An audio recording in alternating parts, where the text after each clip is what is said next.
In this video, I'm going to walk you through how to connect Whop to your Go High level. So the first thing you're going to want to do is open up workflows and start a new automation.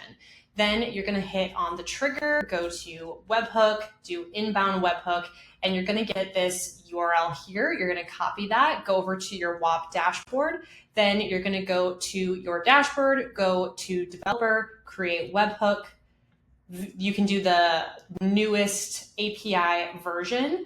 The main things that I typically care about when I'm bringing information over is either payment succeeded or membership went valid. So right now, all I really care about is when a payment goes through, because this does not have any free offers. But if you have a free offer in any way, you probably want to include the membership going valid. So I'm just going to do payment succeeded. I'm going to paste the URL there. I'm going to save.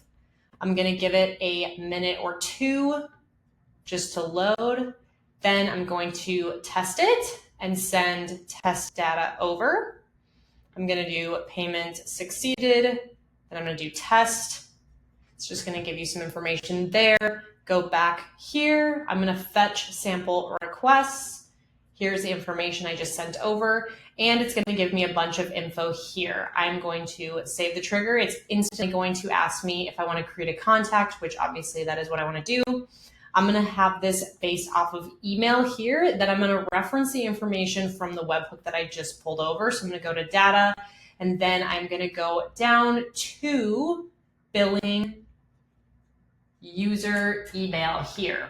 Then I'm going to add field, and then I'm going to also do a full name here. Then I'm going to reference the webhook here, go to the data, and I'm going to go down to see, don't know which one's name. So if you don't know what the data is here, you can just save it, go back to webhook. You can go and look through the data here. Then we can see that full name is going to be ID, full amount.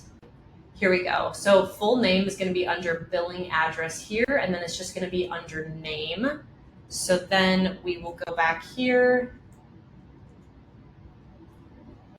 go to the webhook, data,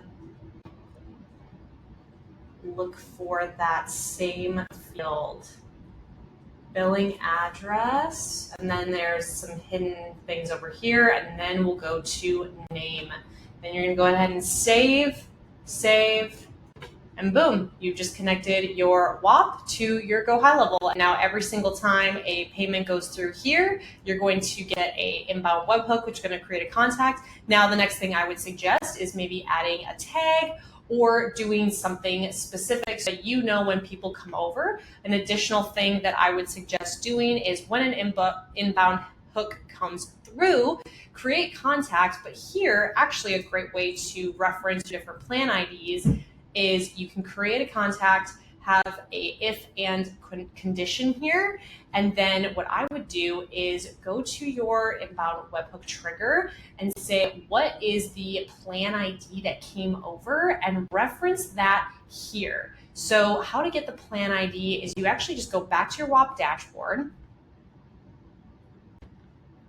You go to your checkout links here, and this would be where you would get the plan ID. So I don't have an amount listed yet here, but if you were to have multiple amounts listed here, you would just go over to these three little dots, hit details, and then you're going to copy this plan ID. You're going to bring it back over. You're going to say plan ID is, you're going to paste that number, and then you're going to save it. Now, what I would suggest doing is if you have multiple different payments or plans, have the inbound webhook set up here, create your contact right away, then set up your condition based off of what they are paying, what plan ID, and then tag them accordingly to each plan. So for example, this could be my Go High level free version, this could be my paid version, and then based off of each branch, I'm gonna have a different plan ID set up.